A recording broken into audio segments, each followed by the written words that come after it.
The sun beat down on the New Mexico high desert with a fury that turned the air itself into a visible shimmer. It was July 1887, and the temperature had been climbing steadily for 6 days straight. By noon on the 7th day, it hit 112 degrees in the shade, except there was no shade, not on the open desert where the homesteaders had built their cabins. Inside most of the cabins scattered across the valley, families suffered. They draped wet cloths over their heads.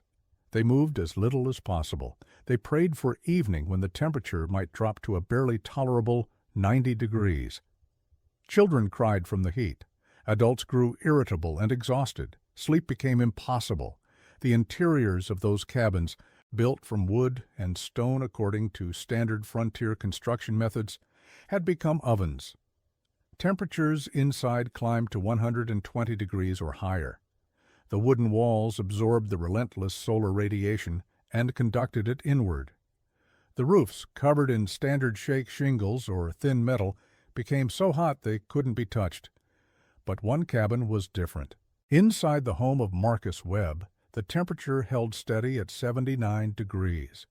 Not cool by modern standards, but compared to the inferno outside and the unbearable conditions in neighboring cabins, it was a miracle. 79 degrees when it was 112 outside. A 33-degree difference. The reason for this miracle was visible from a quarter-mile away, and it was the same reason Marcus Webb's neighbors had spent the previous year calling him a fool. Around the entire perimeter of his cabin, extending 6 feet out from the walls and rising 8 feet high, Marcus had built a barrier. Not a fence, not a wall of stone or wood, a massive, thick barrier made entirely of mud. Adobe, rammed earth. Clay mixed with straw and water, packed tight, and left to cure in the desert sun. Thousands of pounds of it, tons of earth shaped into a protective envelope around his home. His neighbors had laughed. They'd called it wasteful. They'd said he was crazy for spending months building a mud wall when he should be working his land.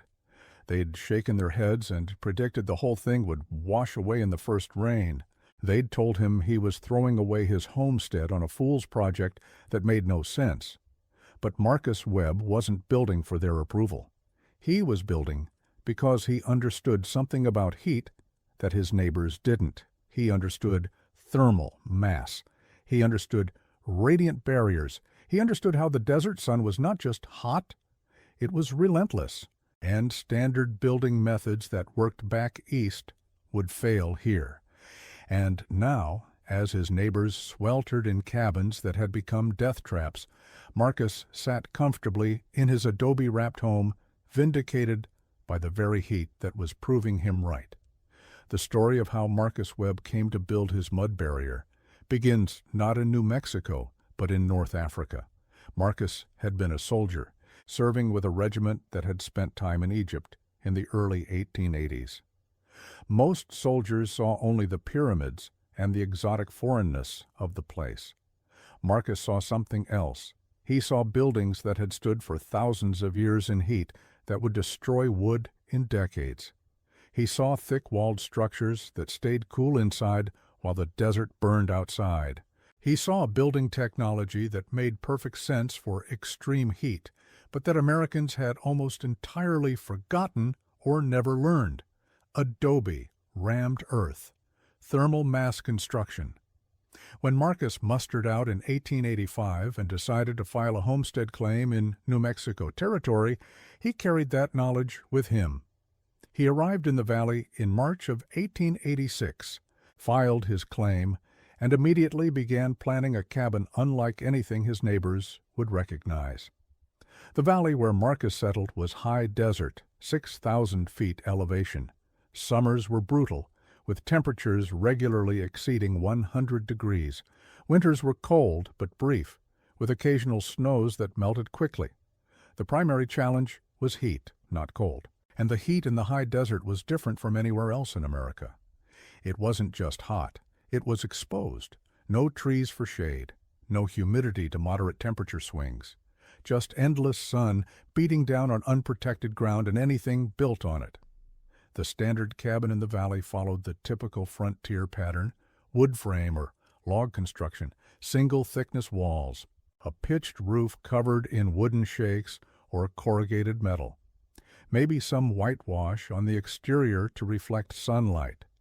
A small window or two, usually kept shuttered during the hottest part of the day. These cabins could be built in 3 to 4 weeks by a single man. They met the requirements of the Homestead Act, and they were barely livable in summer. Marcus spent his first month just observing. He watched how the sun moved across the sky. He studied how the heat accumulated on different surfaces. He dug test holes to examine the soil composition. He talked to the few Mexican families who'd been in the area for generations, asking about their building methods, and he formulated his plan. In April, while his neighbors were already framing their cabins and planting their first crops, Marcus was digging. He marked out a rectangle 20 feet by 24 feet. This would be his cabin footprint. Then he marked out a second rectangle, 6 feet wider on all sides. The space between the two rectangles would become his mud barrier. His neighbors thought he was digging a foundation. What he was actually doing was preparing to create thermal mass. The soil in the valley was perfect for adobe construction, heavy clay content, good binding properties. When mixed with water and straw, it formed a material that could be shaped, dried to incredible hardness, and would last for centuries. Marcus began hauling water from the creek a quarter-mile away. He dug clay from the deposits he'd located during his survey. He cut grass and left it to dry into straw, and he began mixing. The ratio was critical. Too much clay and the adobe would crack as it dried. Too little, and it wouldn't bind properly. Marcus aimed for roughly 70% clay, 20% sand, and 10% straw by volume. He mixed it with water until it reached the consistency of thick mud, something that would hold its shape but could still be worked. His first neighbors started commenting in May. A man named John Grissom rode over to see what Marcus was doing. Grissom had built his own cabin in 3 weeks and was already planting corn. He looked at the massive pile of mud Marcus was mixing and shook his head. "You building with mud?" Grissom asked. "Adobe," Marcus replied. "It's been used for thousands of years. In Mexico, maybe. But you're wasting time. Wood's faster, and it'll last just as long." "Wood in this heat?" Marcus gestured at the sun. "Wood will dry out. Crack, warp. This will last longer than both of us." Grissom laughed. "Suit yourself. But when the rains come and that mud washes away, don't say nobody warned you." Marcus didn't argue. He just kept mixing. The construction process was labor-intensive. Marcus started by building the cabin itself. Not with wood, but with adobe bricks he made by hand. He constructed wooden forms, 12 inches by 18 inches by 4 inches. He filled each form with his mud mixture, leveled it off, and left it to dry in the sun. After 3 days of curing, the bricks were hard enough to handle. After a week, they were as hard as fired clay. He made over 2,000 bricks. This took him all of May and half of June. His neighbors watched, bemused. They'd all finished their cabins. Some had even completed their first planting, and Marcus was still making mud bricks, laying them out in rows to dry, stacking them carefully once cured. "He'll never prove up that claim," one neighbor said. "Too slow, too particular." But Marcus kept working. In late June, he began laying the bricks. The cabin walls went up one course at a time. Each brick was set in mortar made from the same adobe mixture. The walls were 2 bricks thick, 24 inches total. This wasn't standard construction. This was fortress construction. The thick walls would provide massive thermal inertia. Inside, Marcus built carefully. He positioned his small windows on the north and south walls, not east and west. East and west walls would take the brunt of the sunrise and sunset. North and south would receive less direct exposure. He made the windows small, just large enough for light and ventilation, not large enough to become heat portals. He built a traditional viga ceiling, heavy wooden beams supporting a layer of smaller branches, covered with canvas, covered with a thick layer of earth. The roof would have masts, too, insulation that would absorb heat during the day and release it slowly at night. By August, the cabin was complete. And that's when Marcus started the project that would make his neighbors certain he'd lost his mind. He began building the mud barrier. 6 feet out from each wall of the cabin, Marcus began constructing a second wall, not brick this time. That would take too long. Instead, he used the rammed earth technique he'd learned about. He built wooden forms 3 feet high and as long as he could manage. He filled these forms with his adobe mixture, but much wetter than for bricks. Then he rammed it. Using a heavy tamper, he compressed the wet earth, forcing out air pockets, packing it tight.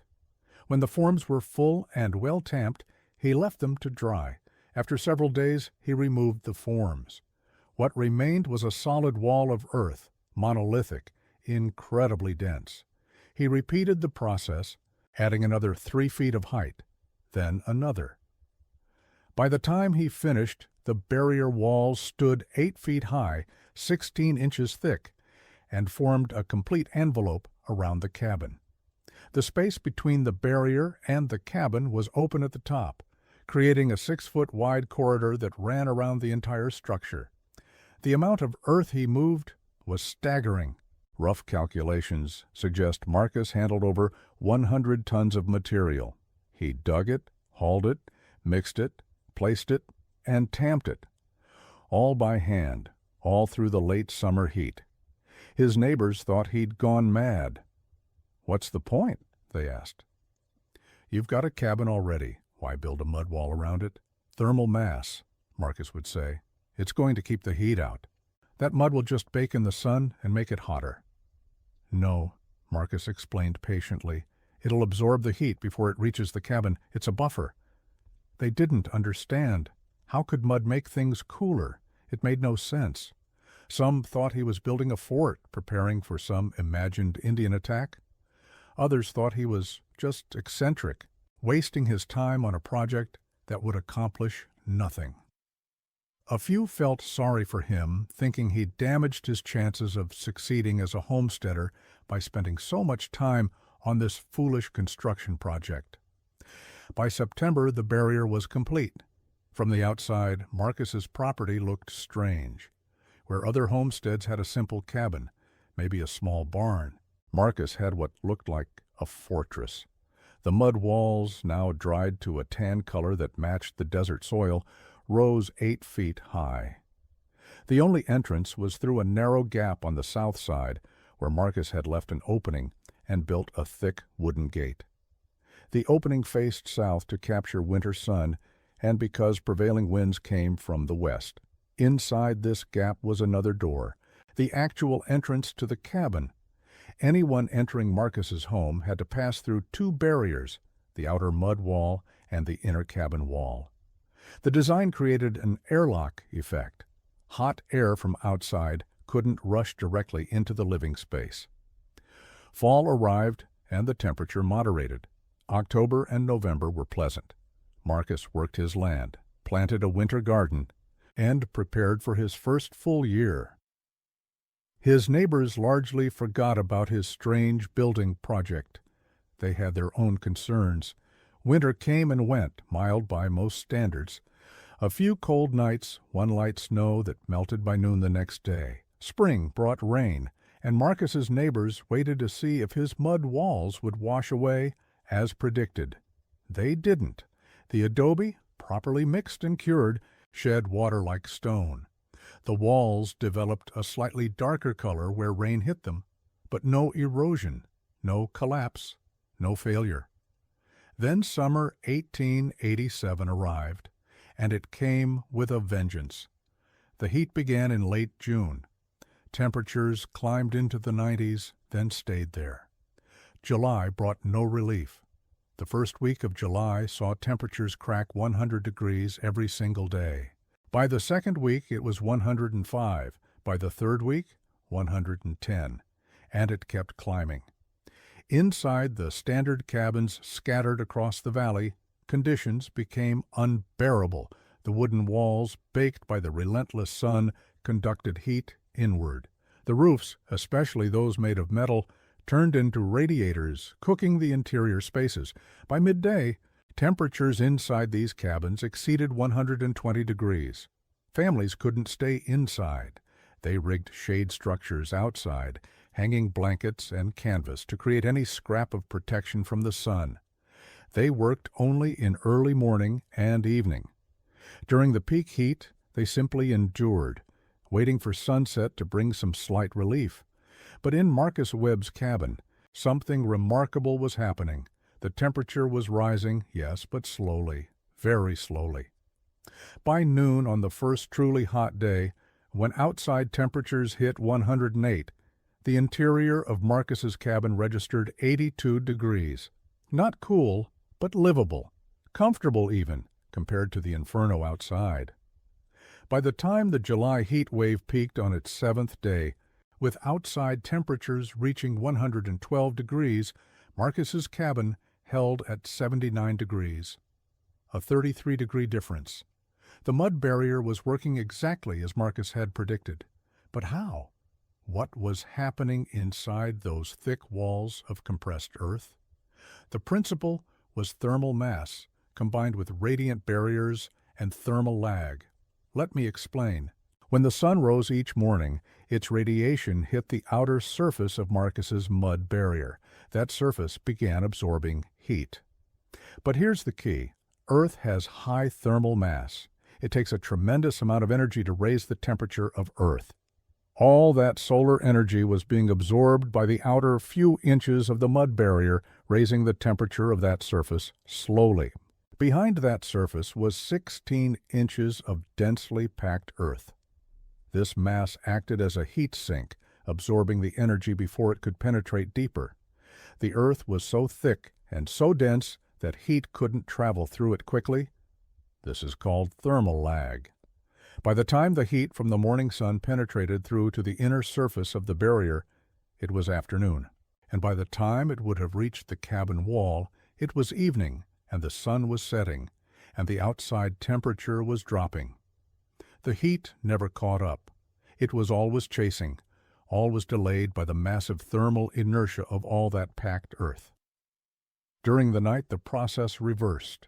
The outer surface of the mud barrier, which had absorbed heat all day, began radiating that heat into the cool night air. The desert, lacking humidity, experienced dramatic temperature drops at night. This cool night air pulled heat out of the barrier, cooling it down. By morning, the barrier had shed much of the previous day's heat and was ready to absorb another day's worth of solar radiation. The 6-foot gap between the barrier and the cabin created additional benefits. This corridor of air provided ventilation. Hot air would rise and escape through the top, while cooler air from ground level would be pulled in. This created a gentle convective current that helped cool the space. The gap also meant the cabin walls weren't in direct contact with the barrier. If the barrier did heat up significantly, that heat had to cross 6 feet of air to reach the cabin. Air is a poor conductor of heat. The gap was an insulator. Inside the cabin, the thick adobe walls provided even more thermal mass. These walls, 2 feet thick, had absorbed coolness during the night.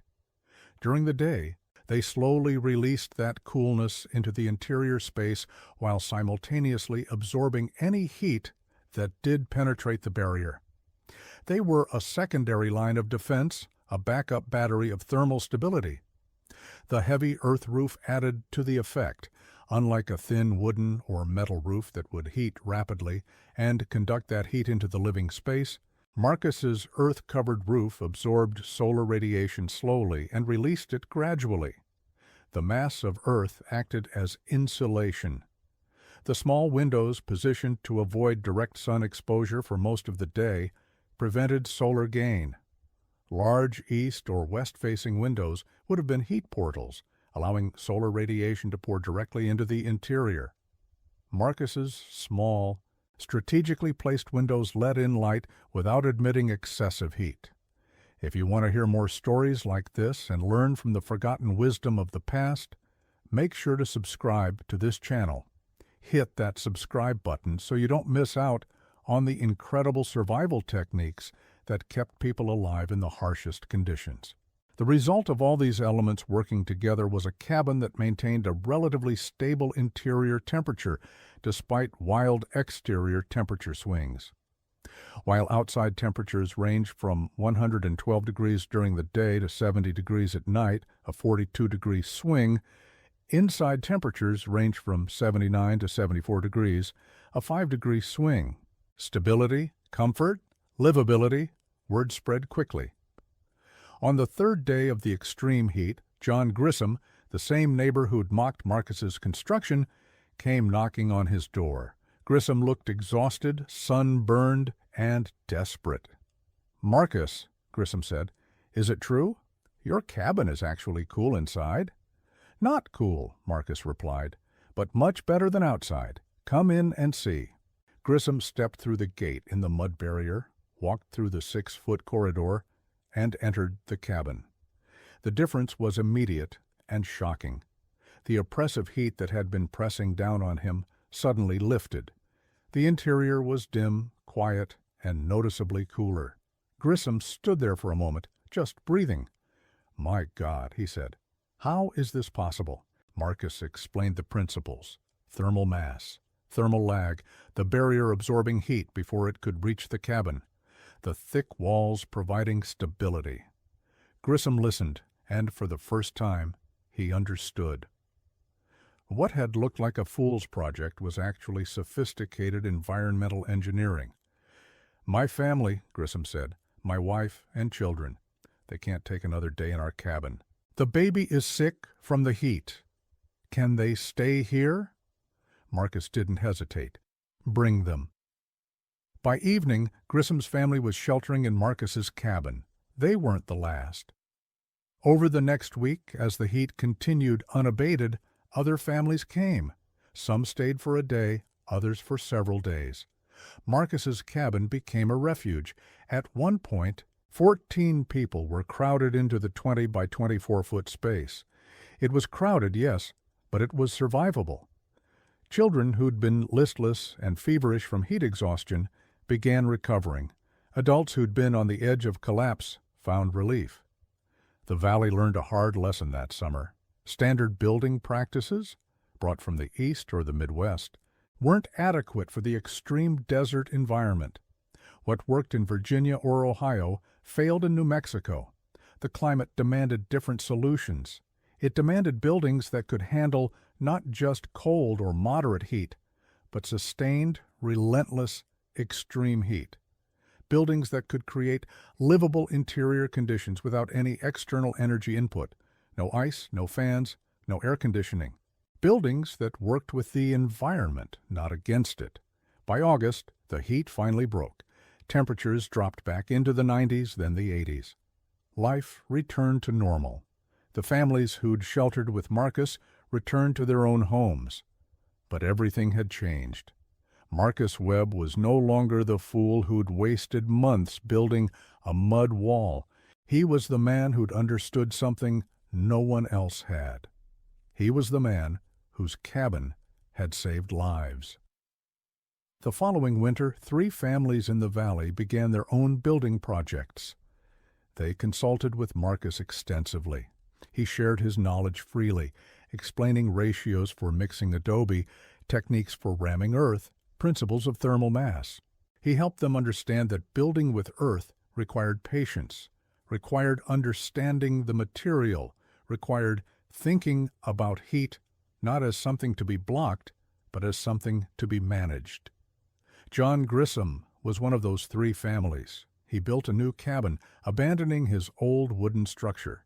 His new home used thick adobe walls, though not quite as thick as Marcus's. He couldn't manage the full mud barrier, that was too labor-intensive, but he did build a partial barrier on the west side of his cabin, where the afternoon sun hit hardest. The improvement was dramatic. The following summer, when temperatures again climbed over 100 degrees, Grissom's new cabin stayed 20 degrees cooler than his old one had. Others adapted Marcus's techniques in different ways.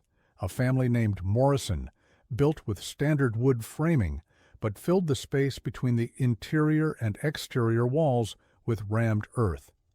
This created thermal mass within the wall structure itself. Another family, the Hendersons, built a traditional cabin but constructed a thick adobe wall only on the south and west sides, where sun exposure was most intense.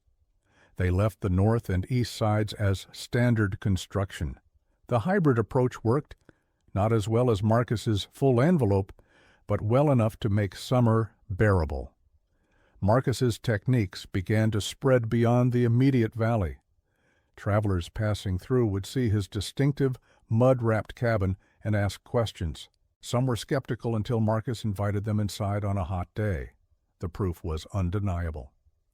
You could feel the difference the moment you stepped through the barrier. Stories spread to other homestead communities. The man in New Mexico who built with mud and created a cabin that stayed cool in heat that killed others. Some dismissed the stories as exaggeration. Others were intrigued. In 1889, a newspaperman from Santa Fe visited the valley and wrote an article about Marcus's cabin. The article was picked up by several other papers, spreading the story to a wider audience. Engineers and builders began asking questions. How thick were the walls? What was the mixture ratio? How long did it take to build? Marcus answered every inquiry. He never tried to profit from his knowledge. He never claimed to have invented anything.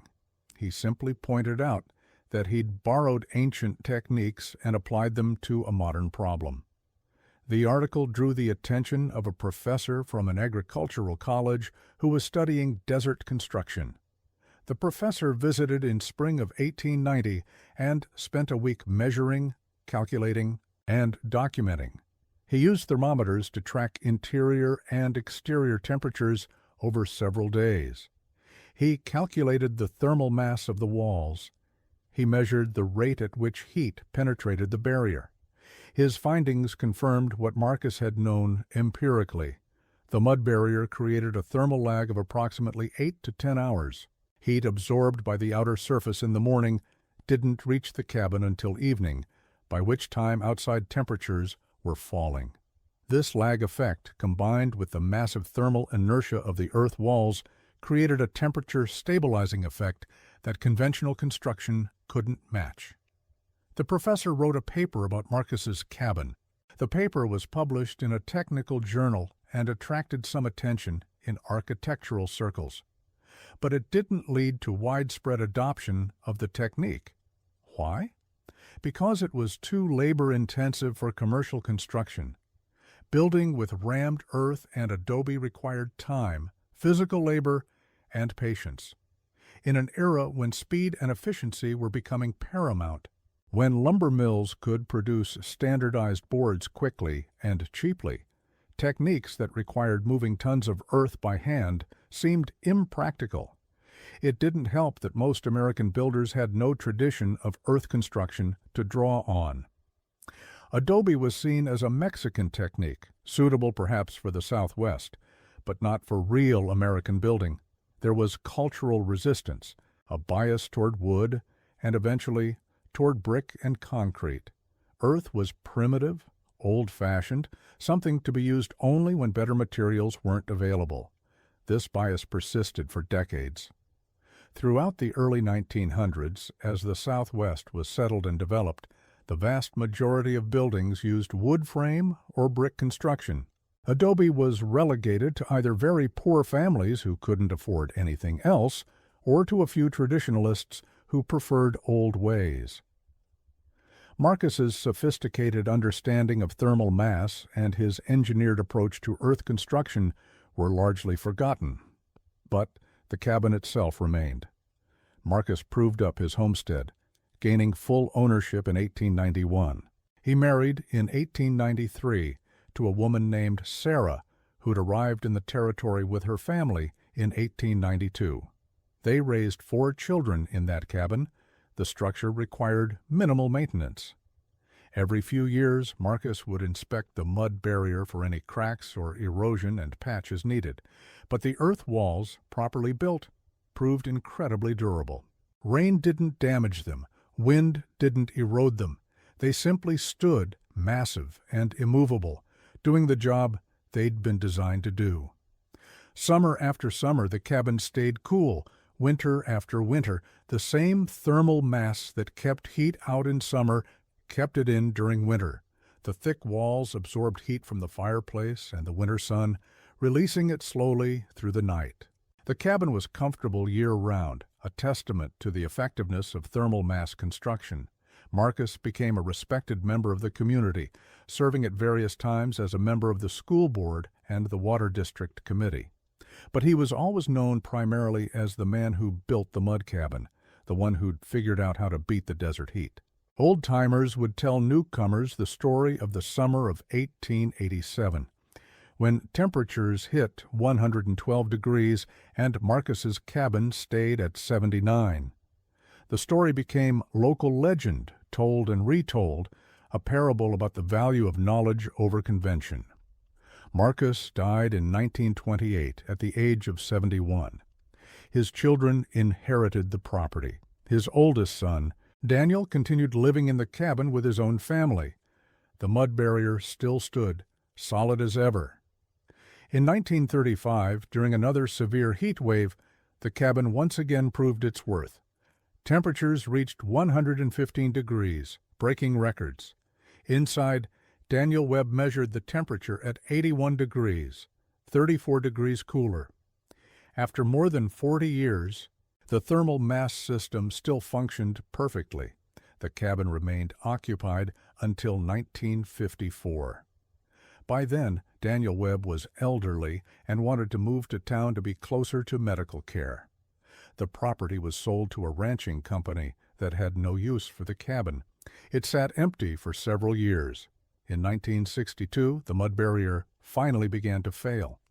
Not from any design flaw, but from simple neglect. Without maintenance, without periodic patching of minor damage, the earth walls began to erode. Rain found a crack and widened it. Wind exploited a weak point. By 1970, significant sections of the barrier had collapsed. The cabin itself, built of adobe bricks mortared together, remained largely intact. But without the protective envelope of the mud barrier, its thermal performance degraded significantly. In 1983, a severe windstorm knocked down a large portion of the remaining barrier wall. The ranching company, seeing no value in the ruins, pushed over what remained with a bulldozer to clear the land.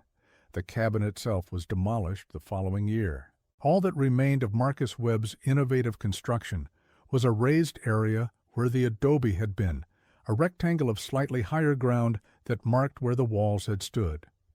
Today, even that is barely visible.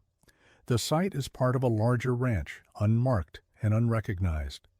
If you didn't know the history, you'd drive right past without realizing that an important piece of desert engineering once stood there. But the knowledge didn't entirely disappear. In the 1970s, as the environmental movement gained momentum and people began questioning conventional building practices, there was renewed interest in alternative construction methods.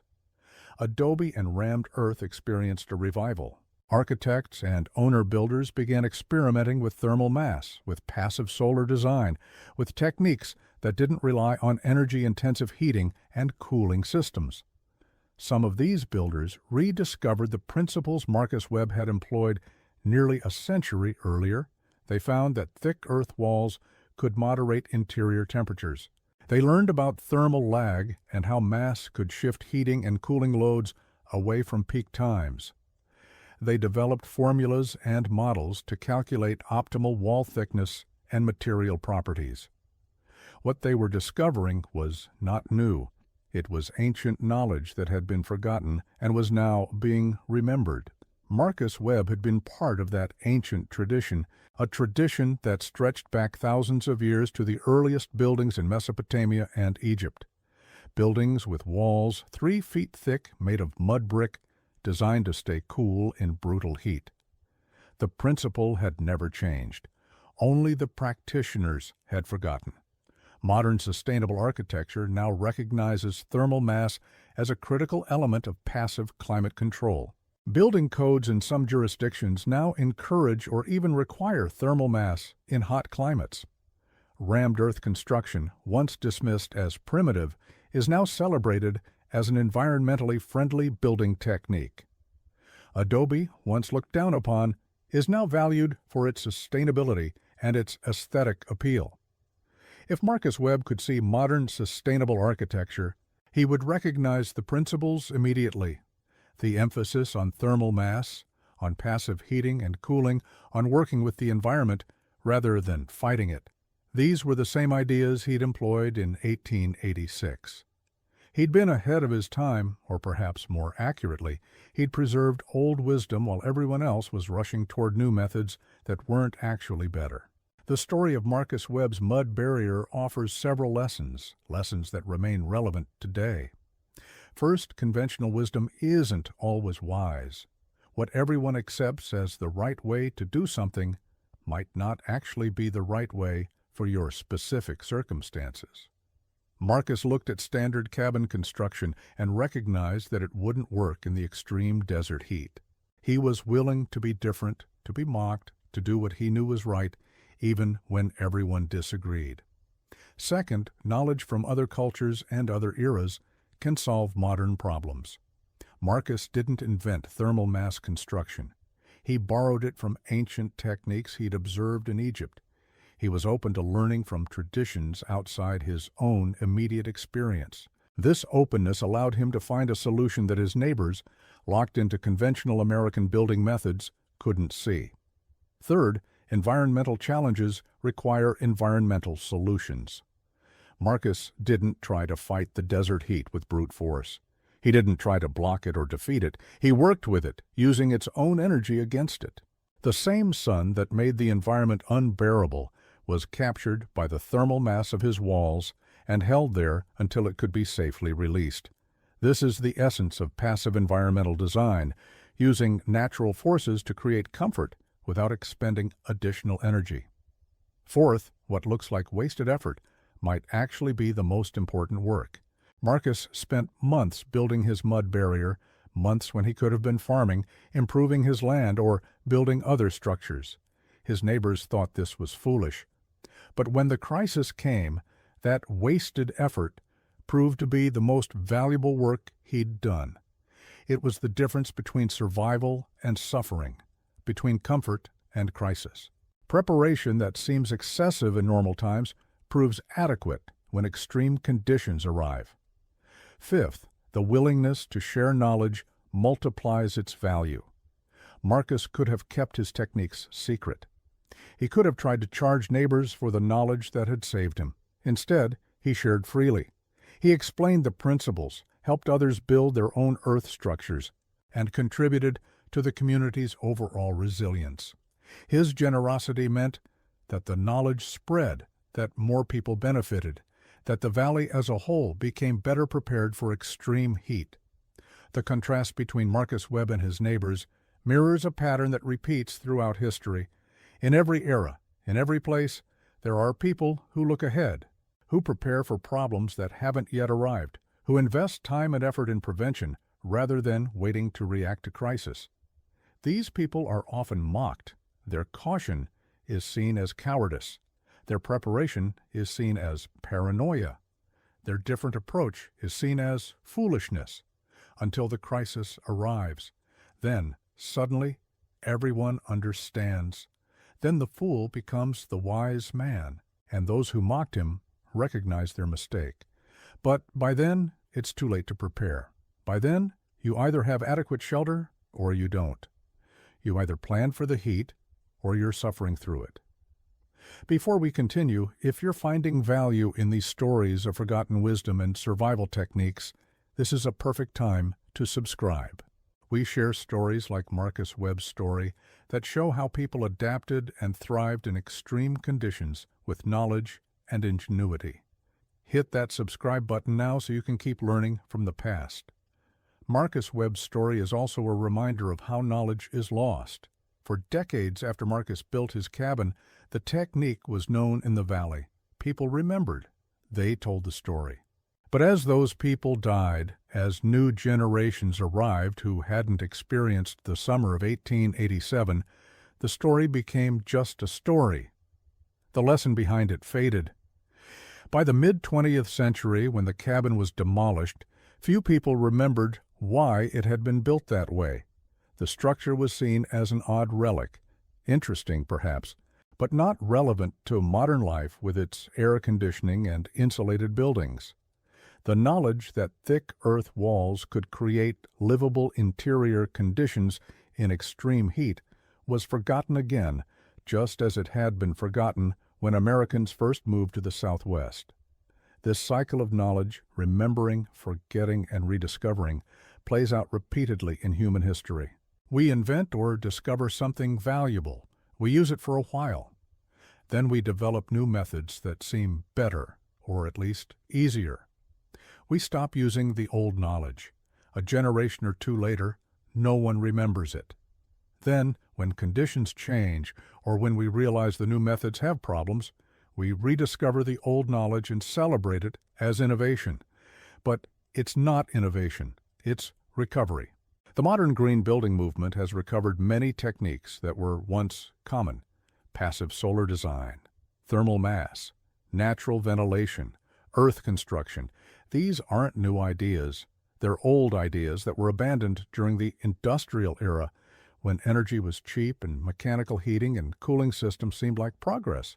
Now, as we face energy costs and climate concerns, we're rediscovering that the old ways had merits, that buildings can be designed to work with nature rather than requiring constant energy input to maintain comfort. Marcus Webb would probably be amused to know that his mud barrier, mocked in 1886, would be celebrated as sustainable design in the 21st century. He wasn't thinking about sustainability or environmentalism. He was thinking about survival and comfort. But the result was the same. A building that required no external energy to maintain comfortable interior conditions. A structure that worked with its environment rather than fighting against it. A design that used local materials, required no transportation of goods from distant places, and produced no pollution in its construction or operation. The thermal performance of Marcus's design, that 33-degree temperature difference, has been replicated in modern studies of thermal mass construction. Research has shown that properly designed earth walls, whether adobe or rammed earth, can reduce interior temperature swings by 60 to 70% compared to lightweight construction. This matches Marcus's experience. Outside temperatures swinging 42 degrees while inside temperatures varied only 5 degrees represents an 88% reduction in temperature variation. The mass was doing its job, absorbing and releasing heat slowly, buffering the interior space from exterior extremes. The cost of Marcus's construction, measured in time and labor, was high. He spent roughly 6 months building the cabin and barrier, working essentially full-time. In modern terms, that might represent 3,000 to 4,000 hours of labor, but that investment paid dividends every single day for the next 70 years. Every summer the cabin stayed cool without any additional input. Every winter it stayed warm with minimal heating. The payback period, in terms of comfort and reduced fuel needs, was probably less than 5 years. After that, it was pure benefit. Compare this to modern construction. A conventional home might be built in a few weeks, but it will require ongoing energy input for heating and cooling for its entire lifespan. Utility bills compound year after year, representing costs that never end. The upfront labor savings of quick construction are eventually overwhelmed by the ongoing energy costs of poor design. Marcus's approach inverted this equation: high upfront investment, minimal ongoing costs. It's a trade-off that makes sense for anyone who plans to live in a place long-term, but it requires patience and willingness to delay gratification. It requires seeing past immediate costs to long-term benefits. This is another lesson from Marcus's story. Short-term thinking leads to short-term solutions. If your only goal is to get a roof over your head as quickly as possible, you'll build fast and cheap. But if your goal is to create a comfortable, durable home that will serve you for decades, you'll invest the time to build right. Marcus was thinking in decades. His neighbors were thinking in weeks. When the crisis came, the difference in perspective determined the difference in outcomes. The heat wave of 1887 was not a one-time event. The Southwest experienced similar extreme heat in the 1930s during the Dust Bowl era. It experienced it again in the 1980s and again in the 2010s. Climate records show that extreme heat events are becoming more frequent and more severe. What Marcus prepared for in 1886 is becoming the new normal in many parts of the world. His solution, dismissed as excessive by his contemporaries, looks increasingly prescient. Modern Phoenix, Las Vegas, Tucson, and other southwestern cities face challenges that Marcus Webb understood. How do you create livable interior spaces when outside temperatures exceed 110 degrees? The modern answer is air conditioning, massive amounts of air conditioning, powered by massive amounts of electricity. This works, but at enormous cost. The energy consumption of desert cities during summer is staggering. Power grids strain under the load, electricity costs spike, and all that energy use has environmental consequences. Marcus's answer was different. Build with mass, create thermal lag, designed for the environment. His cabin used zero external energy for cooling and still maintained comfortable conditions. Could this approach scale to modern cities? Probably not completely. Modern buildings are larger and have different requirements, but elements of Marcus's approach could reduce energy consumption significantly. Buildings with high thermal mass require less air conditioning. Structures designed with passive cooling in mind use less energy. The principles Marcus employed are being incorporated into sustainable design standards worldwide. There's also a philosophical dimension to Marcus's story. In building his mud barrier, he was practicing a kind of humility. He recognized that he couldn't control the desert environment. He couldn't make the sun less hot or the summers less brutal. What he could do was adapt. He could build in a way that acknowledged the reality of where he lived and created a buffer against that reality.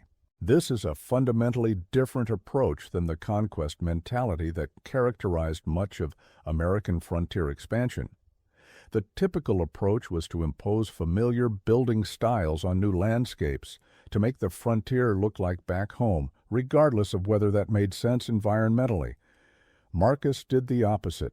He looked at where he was, understood its specific challenges, and adapted his building techniques to match. He borrowed from cultures that had successfully lived in similar environments for centuries. He learned from the past, rather than dismissing it as primitive. This openness to different approaches, this willingness to learn from anyone who had relevant knowledge, is increasingly valuable in a world facing rapid environmental change. The physical structure Marcus built is gone. The mud has returned to earth. The knowledge he preserved and applied has been rediscovered by modern sustainable architecture, though most modern practitioners don't know they're following in the footsteps of a homesteader in 1880s New Mexico. But the story remains, and the story carries the lesson. When everyone around you is doing something one way, and you see a better way, have the courage to be different. When conventional wisdom doesn't fit your circumstances, seek out unconventional wisdom. When facing extreme challenges, extreme preparation is appropriate. When building for the long term, invest the time to build right. Marcus Webb was mocked for building a mud barrier around his cabin. His neighbors called it wasteful. They called it foolish. They called him eccentric. They laughed at the months he spent moving earth and packing adobe. Then summer came, brutal and relentless. And while his neighbors suffered in cabins that became ovens, Marcus sat comfortably in a space that stayed 33 degrees cooler than the inferno outside.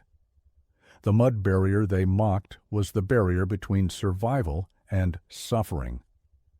The Fool's Project saved lives. It's a pattern worth remembering. The person who prepares for disaster looks foolish right up until the disaster arrives. Then, suddenly everyone wishes they'd been equally foolish. Marcus Webb was willing to look foolish. He was willing to ignore mockery and follow his own judgment. He was willing to invest months of labor in a project that seemed excessive. And when the test came, his preparation proved adequate while conventional approaches failed. This is the eternal tension: caution versus speed, thoroughness versus efficiency, long-term thinking versus immediate results.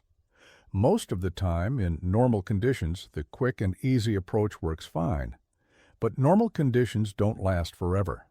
Extremes happen, and when they do, the difference between adequate preparation and inadequate preparation can be the difference between survival and catastrophe, the difference between comfort and suffering, the difference between 79 degrees inside and 112 degrees outside.